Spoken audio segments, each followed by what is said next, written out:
Hi, and welcome to the 2020 Connections for Abused Women and Their Children Sounds of Silence Gala, live across the United States as we go virtual for the first time ever from right here in Chicago. I'm Natalie Martinez from NBC5 News in Chicago, and it is a privilege to join you all tonight as your MC. I'd like to start this evening by putting the work of CAWC in the context of national domestic violence conversations. Oregon 911. At first, the dispatcher at this 911 center thought the caller was mistaken. I would like to order a pizza This is the wrong number to call for a pizza. Turns out she knew exactly what she was doing. No, you're not. I'm getting you now. I got it. Police say the woman in Oregon, Ohio really meant to call 911 to report that a man was beating her mother. She pretended to order pizza so he wouldn't notice. It all began with this post on social media, which appears to be written by Addison Russell's wife, saying she's been cheated on and lied to. And a person referred to as a close friend accused the shortstop of mentally and physically abusing her. The serious claims on the minds of some fans at tonight's game. Really surprised, but don't know enough about it to really comment. Innocent until proven guilty, so I support him, but I need to know a lot more. The executive director of Connections for Abused Women and Their Children, CAWC, says they received an uptick in calls because of this. Oftentimes when there's a high-profile case, it is sort of the impetus for victims to come forward. When they go public, or even if someone goes public on their behalf, there can be certain risk of future danger. If it is indeed true, Russell needs to be held accountable. A beautiful young wife and mother of two. Just 23 years old, Luba Savanok was stabbed to death at her Minnesota home on Saturday morning, allegedly by her own husband. With their two children by his side, Wheaton native Yevgeny Eugene Savanok turned himself in to St. Paul police shortly after they responded to a domestic disturbance at their upscale Eden Prairie home. Luba's brother tonight. She was also 26 weeks pregnant with a baby boy. She was excited to meet and name Ellis. Time the young couple lived in Wheaton, DuPage County court documents show that Luba filed for an order of protection after several domestic disturbances. As for what happened here and why, unfortunately, I think this is another tragic case of domestic violence.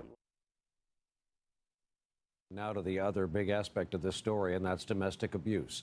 According to the CDC, nearly 1 in 3 American women will have experienced some form of domestic abuse at some point in their lifetime. This very high-profile incident has started something of a national conversation about a topic that, of course, is very personal to so many Americans.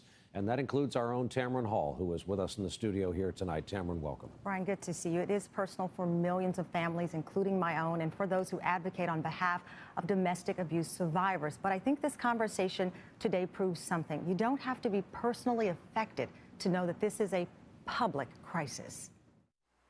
Wow, what a powerful reminder of the reason we are right here today. Here with me on stage for the evening is a familiar face. We all know her and love her very much. Stephanie Love Patterson. She's the executive director and fearless leader of Connections for Abused Women and Their Children. Hi, Stephanie. Hi, Natalie. Thank you so much, Natalie, for being here and for being a fierce advocate for victims and survivors of domestic violence. Welcome, everyone, to the 34th annual Sounds of Silence.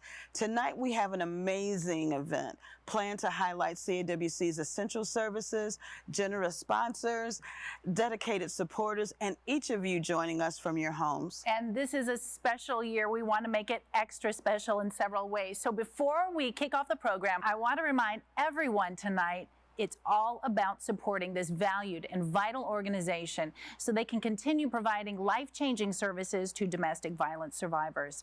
If you haven't had a chance already, check out the online auction. There are a lot of incredible virtual experiences there. You can bid on them and really have a good time as well. Otherwise, get out your phones. Text CAWC20 to 76278 to make a donation.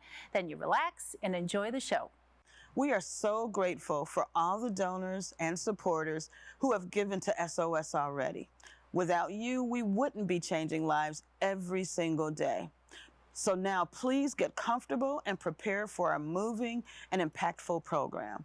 And don't forget to bid on the great auction items and donate to CAWC by clicking on the link we have in the chat. Now, let's hear from one of CAWC's incredible clients.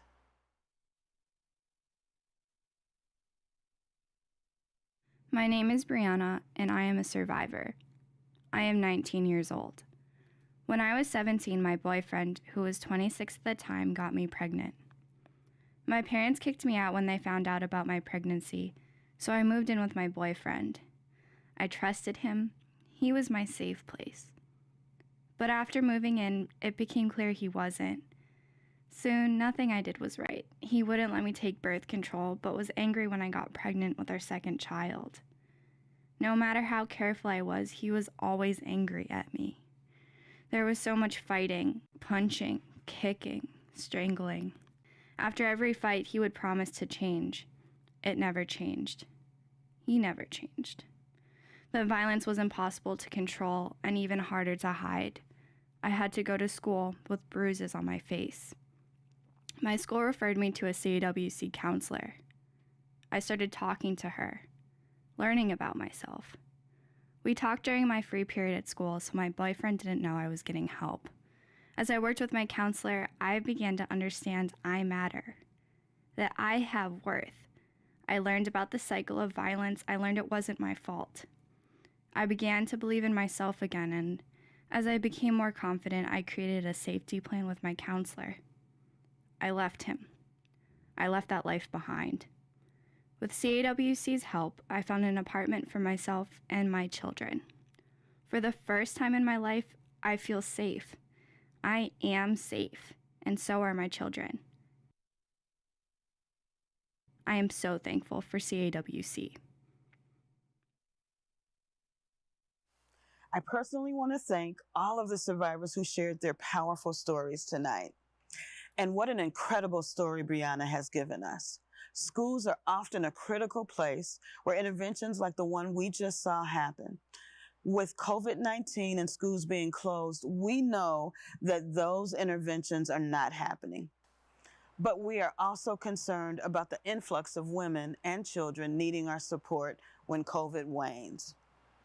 Your support is more important now than ever before, so we can be prepared to help all those who need it. As you talked about, Stephanie, one of the things that happens with the coronavirus pandemic is doors are closed. And with those doors closed, a lot of things are happening behind those doors. And in this time in particular, it seems that we're having problems that are exacerbated. Yes. Exacerbated by the fact that people are upset. They're upset with race relations. They're upset with the fact that they might be out of a job. And those frustrations and that anger is sometimes taken out, and probably more so right now, on women and children who are behind those closed doors and who need the help. Talk about how your job is more difficult right now because of this.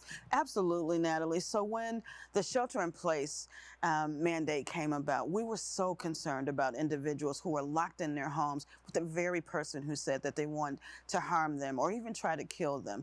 And so we had to, CAWC, figure out and really lean on our safety strategies to help get the message out to those individuals in need, come up with clever strategy techniques to communicate with them, and also be prepared to deal with sort of the aftermath of what we might see once those folks were able to get out of their homes. We also had to quickly pivot from in-person counseling sessions to virtual individual counseling sessions and group counseling sessions and things like that.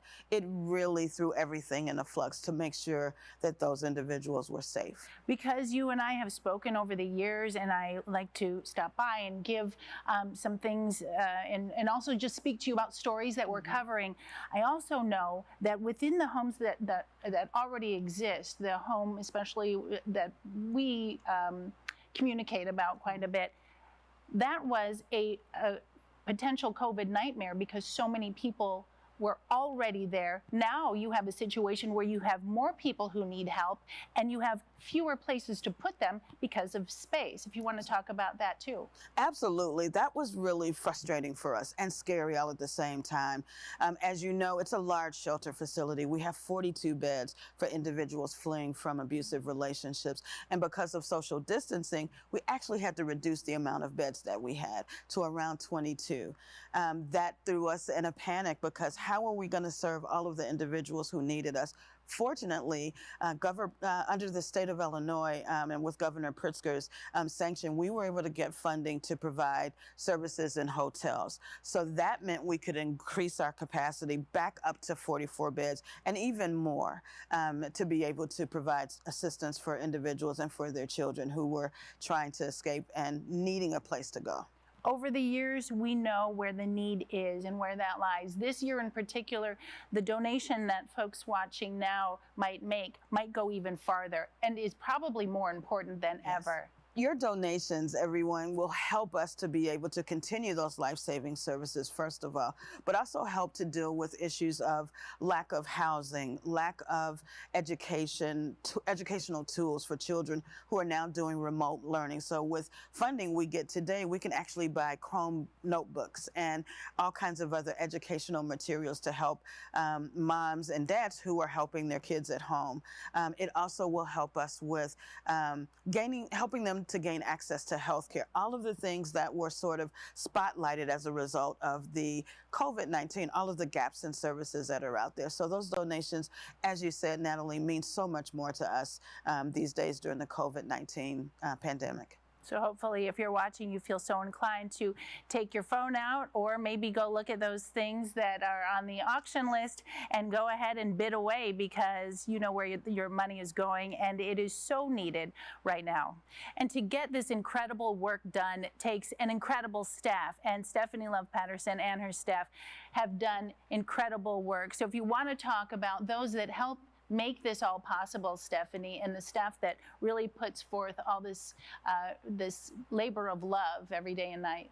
Well, thank you so much. Our staff are absolutely incredible. They are amazing, dedicated, fearless advocates for the individuals that we work with. And they, throughout COVID-19, have worked day in and day out, sometimes throughout the night because we have 24-hour services at Greenhouse Shelter.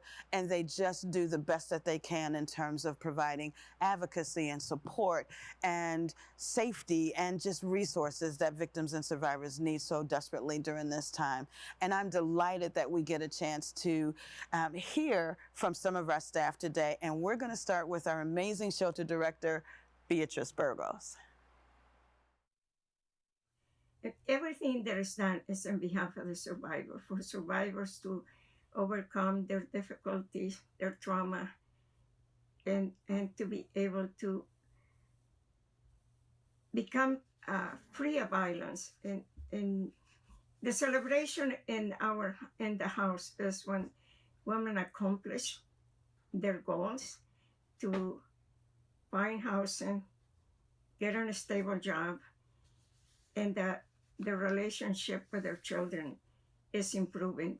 That is really a celebration for everyone. One of the really meaningful parts of my job is in counseling sessions, after building a connection with the survivor I'm working with and providing domestic violence psychoeducation, getting to hear the survivor say that they know the abuse is and was never their fault and are taking steps in their healing journey.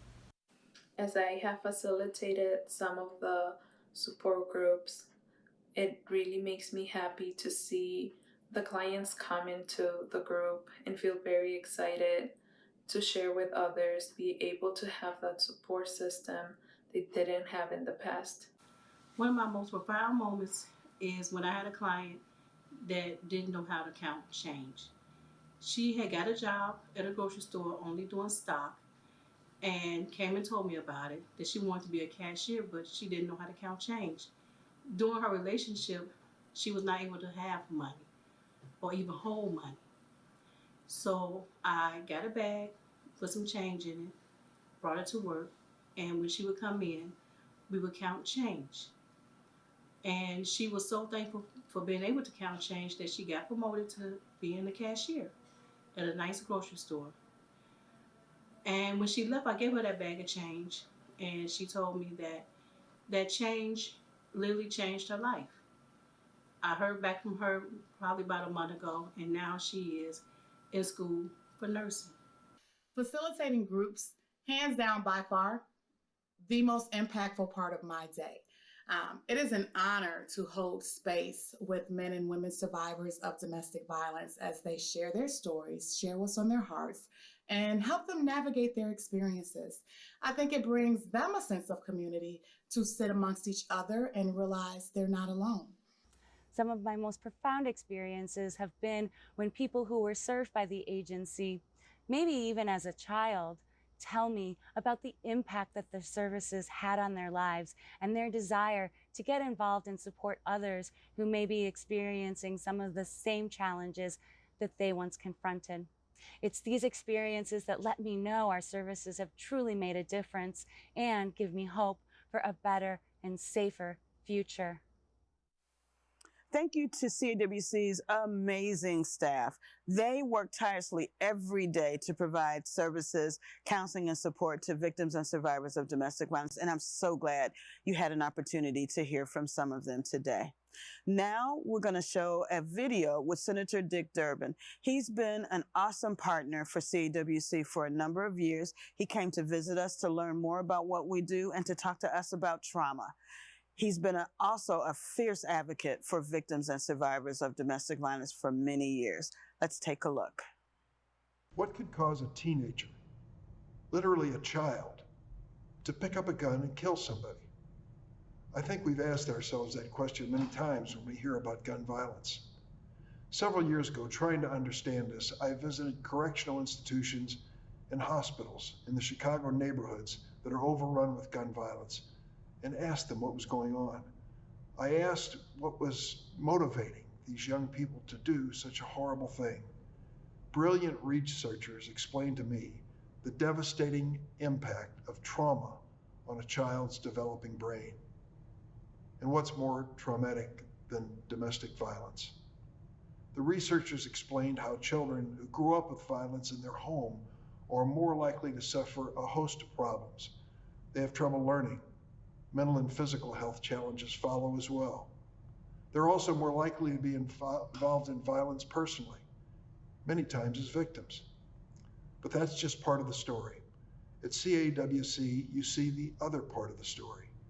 You see how incredibly resilient survivors of domestic abuse and trauma can be turned around, how their lives can be healed and transformed with the right resources and support.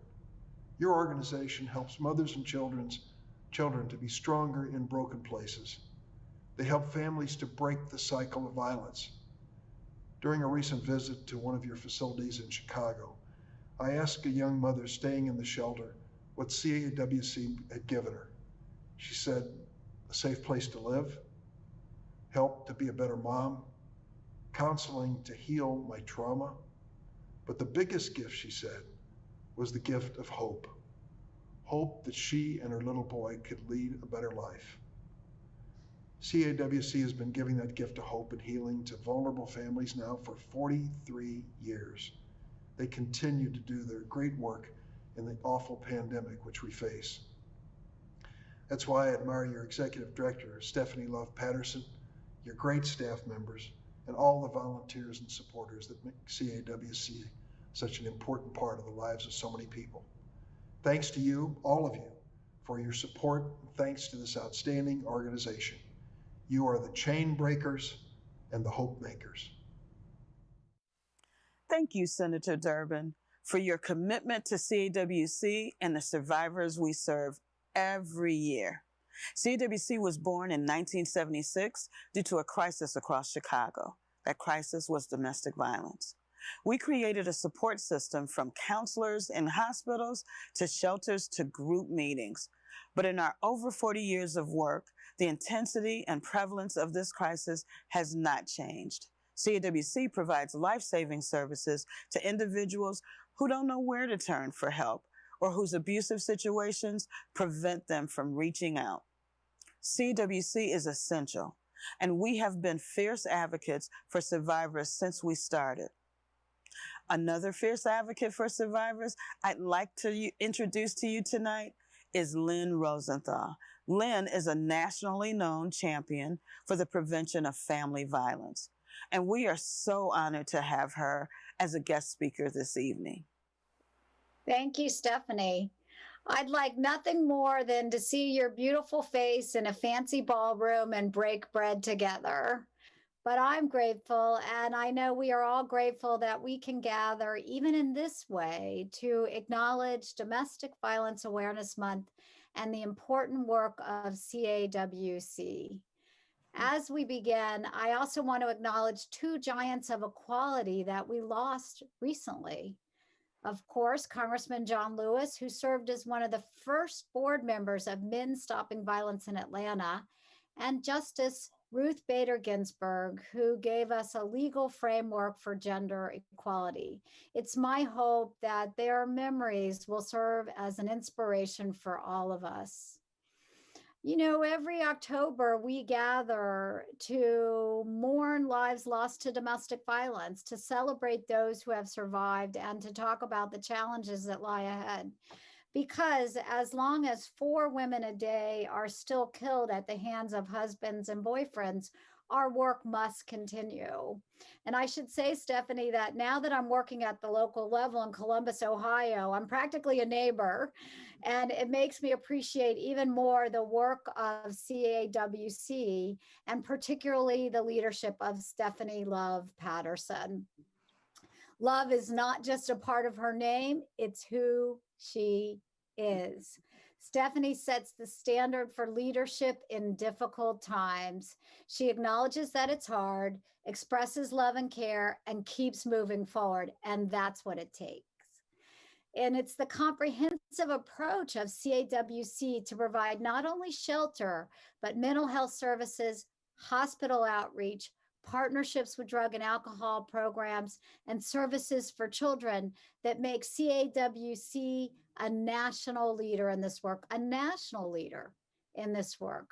And I hope all of you will continue your support for this outstanding organization at this most difficult time.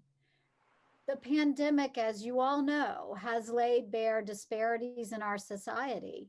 Disparities based on race, on income, on access to health care.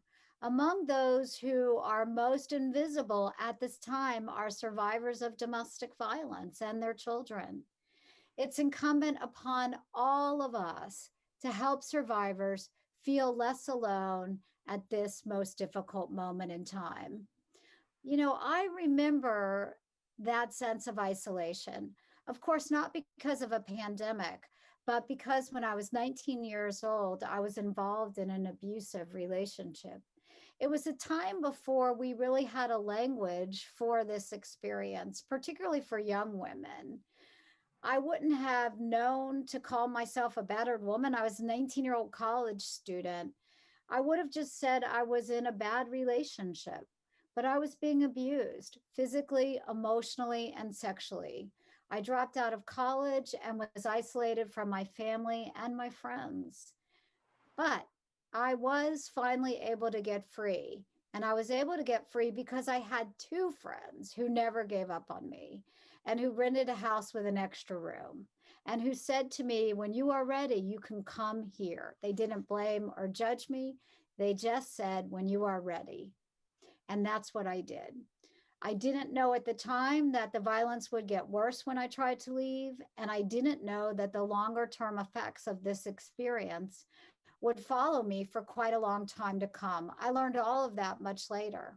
In fact, I was working in the White House before I understood that it is young women ages 16 to 24, like I had been so long ago at 19, who face the highest rates of intimate partner violence and sexual assault.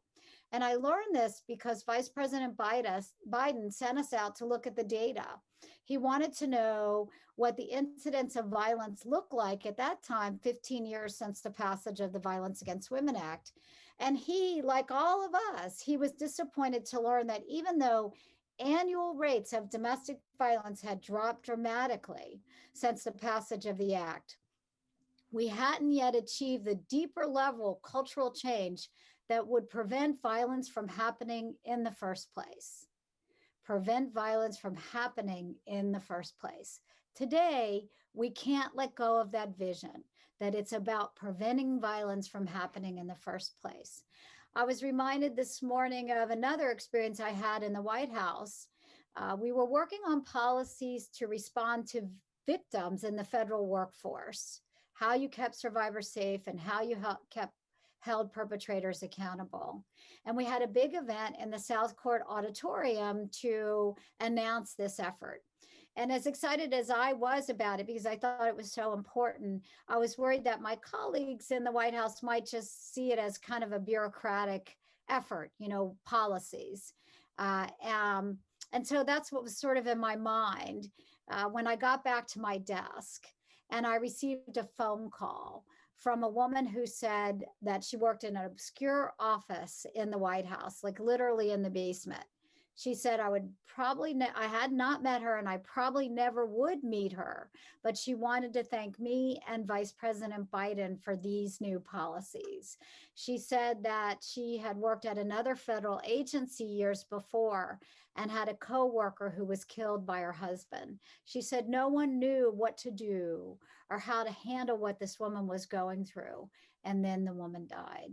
And she hoped that because of these new policies, women like her friend would be saved in the future. I share that story because it reminds me that everything we do matters, and that while this may be a long struggle, the struggle to end domestic violence and family violence, child abuse, and sexual assault, that while it may be a long struggle, it is a struggle we can win. Thank you. Wow, Lynn, that was so amazing. Thank you, first of all, for honoring us with your story. Issues of domestic violence are never easy to talk about, and I'm sure you're helping so many individuals who are watching tonight. So thank you so much for that. I have a couple of great questions for you. The first one is, in your remarks, you talked a lot about VAWA, the Violence Against Women Act, and I wondered if you could share exactly what that means. Sure. The Violence Against Women Act first passed Congress in 1994, and it really created a national conversation about domestic violence and sexual assault, the violence that women were experiencing in their homes and in the community. And it passed after Vice President Biden held hundreds of hours of hearings. Took testimony from survivors, from advocates, from experts like you, from researchers in the field. And through that, he developed the legislation that created reforms in the criminal justice response to violence against women, that created best practices for states in order to receive funding under the act, and that really raised awareness about this epidemic of violence that women were experiencing. The Violence Against Women Act has been reauthorized 3 times since the original act, and each time it's been strengthened based on what more we've learned about how women and communities are experiencing violence. So today the act includes transitional housing programs, it includes prevention programs in schools, training for healthcare providers, services for victims with disabilities. So it's always been Vice President Biden himself has said that VAWA was a work in progress and it was intended to evolve as we learn more about violence.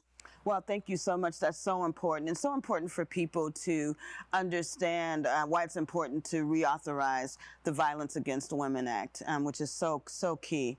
Can you talk to us a little bit about you've been doing this work, you and I both, for a really long time, and sort of what the face of victims of domestic violence look like? I would say in the beginning, I think this movement was very focused on the experience of domestic violence in the home. But today we have a broader analysis that's intersectional, and that includes an understanding of racial equity along with gender equity. So today we understand that not everybody experiences violence in the same way, that Black women, in particular women of color, face additional barriers to safety because of racism in many of our systems that respond to violence. So Black women, for example, have 2.5 times the homicide rate of white women in domestic violence situations because there's a differential in the response to violence, because Black women are less likely to be believed and supported. So I think we're understanding more that not everyone experiences violence in the same way. We also know more today about violence in LGBTQ relationships, and that there are additional barriers for folks in the LGBTQ community. So while we started looking at this kind of narrow experience of violence, today we understand that it happens in lots of different ways, that it happens across gender, and that while everybody's at risk, some people face additional barriers to safety. Absolutely.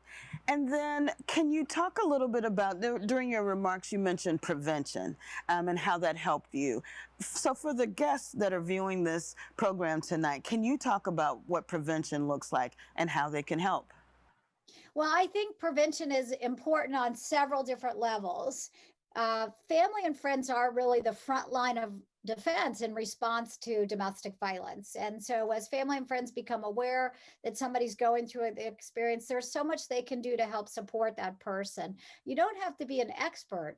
It's just good to know what the resources are in the community. So if you have someone who's experiencing, you're just worried about somebody. You may not know what exactly it is, but you know somebody seems that they're being controlled, that they have injuries, that they seem very isolated. They may be experiencing domestic violence, and you can ask just a few key questions. I'm worried about you. Is everything okay? Do you feel safe in your relationship? Is anything happening that you want to talk about?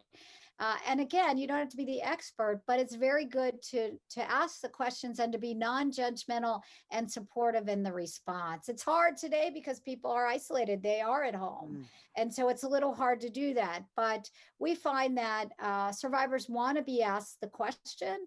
They want to know that people care about them, even if they can't share everything that they're going through. So first is family and friends, understanding what they're seeing and knowing how to provide support. They should know about resources like CAWC and be able to make a referral to your program. The second piece, though, so that's really kind of on the intervention spectrum, but really we can change social norms that allow violence to continue. So we actually can work with young men, young women, young boys and girls and others to prevent violence from happening in the first place. There are really successful evidence-based programs, for example, in middle schools that teach young people about how to understand early indicators that a relationship may not be as it should be, how to get help for that in the early stages, and how to change the attitudes that actually support that. I'm heartened these days when I work with young men because I find that a lot of young men are really embracing this cause as their own, that they really see that there are different ways to be a man, that being a man doesn't have to be about dominance and control and use of violence, but that being a man can be about respect and equality and openness and support for the women and girls in their lives. So I'm very heartened by the idea that notions of gender are changing and that's what's going to help us in this fight. Thank you, Lynn, so much for your inspiring words tonight. I know that our viewers will be inspired, they're educated, and hopefully inspired to give to Connections for Abused Women and Their Children tonight by making a donation. Thank you for sharing your story and your powerful words. And now I have the honor of introducing the Obama Foundation's Chief Engagement Officer, Mr. Mike Strautmanis. I was so happy to hear that Mike Strautmanis was going to be a part of this program as well, because Straut, as we called him, was so helpful to me when I started at the White House. I didn't actually know really what I was doing, and he helped me understand how to bring people together to work on violence against women, and he helped me get additional staff in my office. And so it's a great pleasure, Straut, to be a part of this cause with you, our mutual passion for ending violence against women. Hi, I'm Mike Strautmanis. I'm the Chief Engagement Officer at the Obama Foundation. I'm pleased to be here to celebrate the achievements of Connections for Abused Women and Their Children, Chicago's oldest domestic violence organization. I grew up in this city, and as a Chicago native, it's a privilege to support the organization that started our first women's domestic violence shelter and support hotline. Domestic violence is a serious and pervasive social issue resulting in devastating physical, psychological, and economic consequences. This pandemic, the call for racial justice, the economic crisis we're all in right now, has made all the issues of domestic violence so much more critical, so much more dangerous for victims. So much more support is needed for survivors. So I just want to congratulate CAWC for their commitment and perseverance to supporting survivors and the Chicago community. So thank you for doing this. Thank you for allowing me to join you. Welcome to my home, a place of safety and security. And let's do everything that we can to make sure that everybody's home is free from domestic violence. Thanks a lot.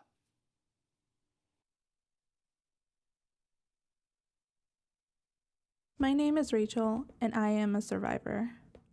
I come from a family that drinks a lot. Our household was full of pain and yelling, then numbing the pain with alcohol. When my boyfriend began abusing me physically and emotionally, I knew exactly what to do. Drink. Once again, I was surrounded by pain and yelling. After a violent outburst from my boyfriend, my injuries were so bad that I had to go see a doctor. That's when I blurted it out. I'm scared to go home. Saying those words out loud changed my life forever. The doctor referred me to CAWC's Hospital Crisis Intervention Program. They helped me turn my life around. They helped save my life. I felt like CAWC staff were there just for me. It was exactly what I needed. I learned how to grow through therapy. I learned how to stop relying on alcohol through a long-term detox center. I used to move from crisis to crisis. Now, my day-to-day life is not just about surviving, it's about thriving.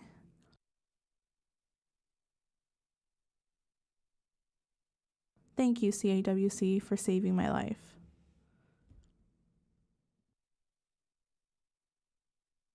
Thank you so much, Rachel, for sharing your story. We hear you, we see you, you are strong. Good evening, everyone. I am Ada Dolph, President of the Board of Directors of Connections for Abused Women and Their Children. On behalf of the Board and Associate Board, I am so thrilled to welcome everyone here tonight to Sounds of Silence 2020.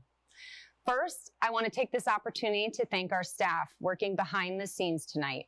We were devastated to have to postpone our March event, which accounts for almost 50% of our yearly fundraising. Though this has been a great example of the resilience and creativity of our team to turn what could have been a disaster into a wonderful opportunity to have even more people experience Sounds of Silence. I also want to be sure I thank our wonderful sponsors and donors. You make this event and the support we provide for our survivors day after day possible. And please, remember to donate this evening if you haven't already. The survivors we serve depend on it. It is now my pleasure to introduce our Champion Award recipients for 2020. The Champion Award is our way of acknowledging those who have played a key role in helping us achieve our mission of ending domestic violence. This year's recipients truly exemplify the tremendous generosity of the Chicago community. Both our awardees experienced the impact of the Me Too movement on the Chicago restaurant and bar industry. They turned that passion and momentum into support for victims of domestic violence. We are so proud to call them partners. Our first award recipient tonight is Daniela Caruso. Daniela is a veteran of the restaurant industry, galvanizing the support of 70 restaurants to create the first ever industry night for domestic violence. On top of the community awareness and support this generated, Daniela also raised over $18,000 for CAWC. From myself, the board, and the staff of CAWC, congratulations and thank you, Daniela. Thank you, Ada. I'm so honored and humbled to be CAWC's 2020 Champion Award honoree. Yeah, so as far as how I got involved with CAWC, a friend of mine a couple years ago hosted a fundraiser at Empty Bottle, and I just kind of was there volunteering, helping her out, and became acquainted with CAWC and all the amazing work that they do. So fast forward several years later, I'm working in the restaurant industry, rife with abuses of its own, but there was definitely some things going on in Chicago specifically that involved domestic violence. The local media kind of like picked up the story. A lot of the emphasis and focus was on the abuser, and it just, having my own personal experience with domestic violence just lit my fire. Really frustrated me that people continue to focus on people who, you know, inflict violence and who are unsavory characters. So I felt like kind of how can we, you know, work together to change the narrative, and in the process, you know, go to benefit a really wonderful organization like CAWC. So at the time, the restaurant that I was working at, we talked about it, decided to do a fundraiser on May 2nd, and proceeds from that evening, I think we did $1 per plate, would all go to benefit CAWC. And at the time, you know, just thinking about it, it didn't seem like a big enough impact. Like I wanted to not just bring money to CAWC and raise funds, but I also wanted to bring awareness to the issue of domestic violence. And a lot of people participate in fundraisers, but it's hard to kind of get people's attention. So in order to do that, I was under the impression that more people needed to be involved, like a lot more people. So I talked to my friends in the industry, got a couple more restaurants on board. It went from 1 restaurant to 10 restaurants to 20 restaurants. I talked to Eater Chicago at one point. They ran a story. And after that, it just kind of blew up, and 20 restaurants went to 50 restaurants, and then to 70. I'm gonna make an SOS cocktail for you now. All right, so you need a shaker, which is important. And it's gonna start with 3/4 ounce of lemon juice. When you're making a cocktail, I would definitely recommend starting with like the least expensive ingredient first. That way you're not wasting anything. If you end up messing up, you could just throw away some lemon juice and start over. So 3/4 ounce lemon, 1/2 ounce of blueberry syrup, which is just gonna be a traditional simple syrup I made it with frozen blueberries. 1-to-1 ratio, so 1 cup sugar, 1 cup water. So 1/2 ounce of that. And then dry curacao, which is an orange liqueur. It's a bitter orange liqueur. And 1/2 ounce of that, or no, 1/4 ounce of that, sorry. 1/4 ounce. And then last but not least, 1.5 ounces of tequila.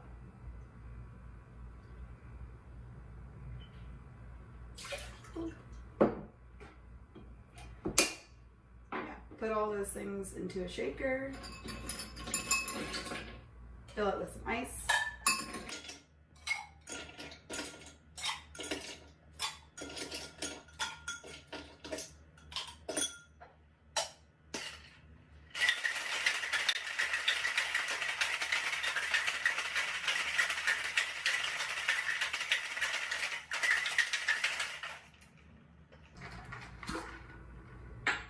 and then if you want to get real fancy about it, you can use, you can double strain it, but I don't think it really matters.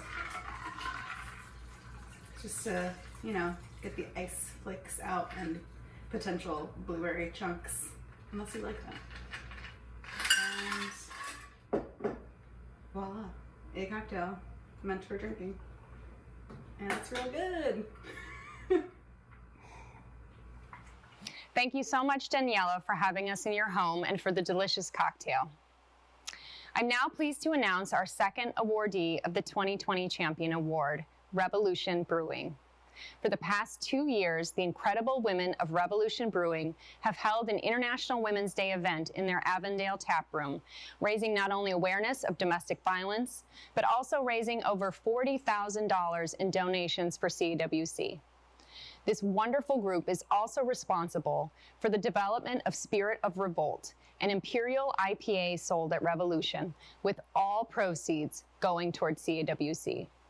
Thank you so much, Revolution, not only for your delicious and inspirational beer, but especially for your ongoing support of CAWC.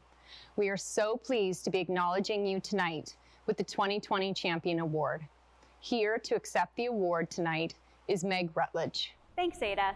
My name is Meg Rutledge, Director of Retail Operations at Revolution Brewing, and we're thrilled to be receiving the Champion Award this year from CAWC. Spirit of Revolt is an empowered IPA brewed by women here at Revolution. The idea was originally a brainchild of some of our female bartenders who wanted to celebrate the history of women in brewing. Women have come a long way in the beer industry, but we have a long way to go. And so we decided to brew an empowered IPA to celebrate the strength of women in our industry. Spirit of Revolt came around about the same time as the Me Too movement. So we decided that we wanted to help women in need who were in abusive relationships through our empowered beer, and thus we reached out to CAWC. The wide array of services provided by CAWC to survivors and their families was the perfect match for Spirit of Revolt. I think for us, what's really interesting is we host so many events here, and mostly we have men come to these events. And what to us was so exciting about Spirit of Revolt is we had a room full of women at a beer event for the first time. And we got a lot of people that weren't necessarily beer drinkers. They were people that really just wanted to come out and support CAWC, and at the same time, they learned a little bit about beer and found out about Revolution, and it was a really fun thing, and then it just blossomed from there. The atmosphere was so positive and uplifting that it's just a special thing that we look forward to every year, as well as our fans. And the fact that we're giving back to CAWC with that event is just icing on the cake. Once again, we're so honored to be the recipient of the Champion Award this year. In the spirit of revolt, please donate to CAWC. So thank you so much, Meg, and congratulations, Revolution Brewing and Daniela. I also want to take a moment to just acknowledge a few of the wonderful donations that have already come in tonight, like Marty from Chicago, who gave $1,000, or Rebecca Hirsch, who just donated $250. Thank you. Thank you, thank you, everyone. Every donation counts. So get out your phone if you haven't already. It's super easy, just 6 letters and numbers, CAWC 20 to 76278 to make a donation. I'd now like to introduce one of the wonderful sponsors for tonight's event. It's Catherine Caraway and Equity Residential. Equity Residential is proud to be the 2020 transformational sponsor of Connections for Abused Women and Their Children virtual Sounds of Silence. We are proud of our long-standing relationship and partnership with CAWC as they help victims of domestic violence rebuild their lives. To our donors and supporters, we ask that you give generously today. And to the many victims of domestic violence, we see you, we hear you, and you matter. We wish you well on your journey to healing and renewed hope. Thank you. Thank you so, so much, Catherine. What an incredible partner we have. Equity has been an amazing partner to CAWC and has been one of our longest SOS sponsors. Thank you, Catherine, for being such a wonderful advocate and past board president. We appreciate you. So what do sponsors like Equity mean for CAWC's work? We know we love a sponsor, but what impact do they really make? To put it in perspective, last year CAWC was able to provide 12,000 hours of counseling. The support of our sponsors doesn't come down to just meeting a budget. It comes down to changing the lives of domestic violence survivors.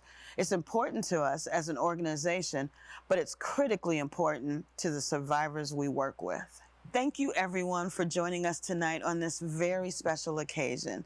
Thank you so much, Natalie, for all of the work that you're doing, for being such an advocate. It's been wonderful having a professional and a friend sitting with me here tonight. It has been a pleasure. It always is a pleasure working with you. Our partnership, our NBC partnership with CAWC and the Sounds of Silence always warms my heart, and I know that it is going to last for several years to come, and I hope it does for all of you who are watching as well tonight. This evening, we hope we were able to show how domestic violence impacts all communities and the role CAWC plays in saving lives every single day. The stress from the COVID-19 pandemic and the racial injustices that we recently witnessed have resulted in especially difficult times for so many of our survivors. I'm proud that through it all, CAWC has been there to provide help and hope.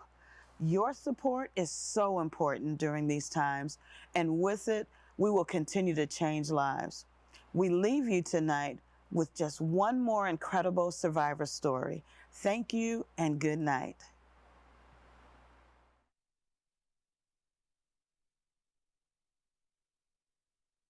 My name is May. I have 3 children, and we are all survivors. For 14 years, my children and I were abused by my partner. I wasn't allowed to leave his sight ever. Even when he left the house, I had to call him so he always knew my every move.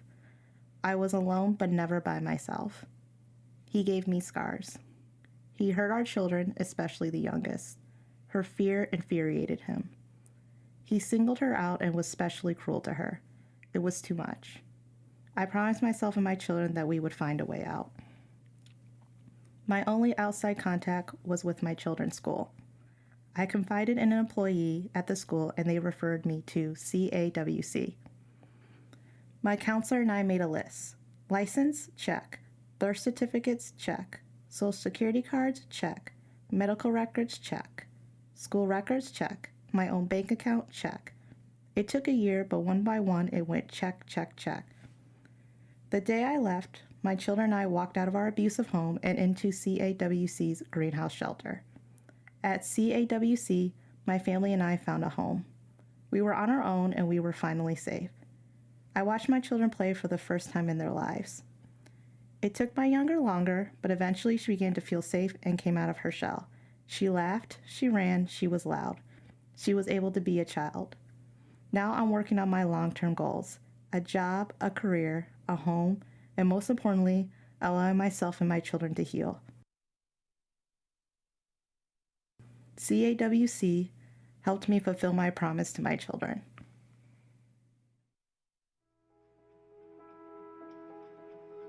Thank you.